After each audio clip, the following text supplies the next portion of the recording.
আমরা তো চায়না রসুন বিচি না, আমরা যা বিচি দেশি বিচি, মুর্শিদাবাদের রসুনই বিচি আর নাজিরপুর থেকে আসে, আর আমাদের লোকাল এই টুকটাক আসে। আমরা বাইরেকার মাল বিচি ওটা, আর চায়না মাল আমরা মানে এখানে ঢোকেও নি, এখনও পর্যন্ত শিবিরতে ঢোকে নাই।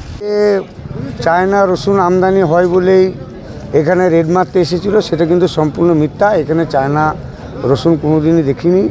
আমি তো প্রতিদিন বাজার করতে আসি, তো চায়না রসুন কোনোদিনই আমি পাইনি বা দেখিনি। রসুন যারা বিক্রি করছেন তাদের কাছে করুন আবেদন, এই রসুনটা কিন্তু বিক্রি করবেন না, কারণ এটা শারীরিকভাবে অনেক ক্ষতি আর কি। এই রসুন আপনারা কেউই খাবেন না। আমাদের সাথী এবং টিমটা টোটাল আমাদের উচ্চপদস্থ আধিকারিকদের নির্দেশ মতো আমরা বীরভূম জেলায় সর্বতোভাবে দেখব, যাতে কোনোভাবেই সামগ্রিক গোটা বীরভূম জেলায় যে চায়না রসুন যেন কোনোভাবেই আমাদের এখানে আসতে না পারে জেলায়, কারণ চায়না রসুন ততদিন মানুষের শরীরের খারাপের দিকটাই বেশিটাই পাওয়া যায়, এবং আমরা সর্বতভাবে এটাই রক্ষা করব, দেখব যে যেন চায়না রসুনটা কোনোভাবে বাজারে না ঢোকে না। এখনও পর্যন্ত বীরভূম জেলায় কোনো জায়গায় সেরকম আমাদের কাছে খবরও আসেনি এবং পাওয়া যায়নি।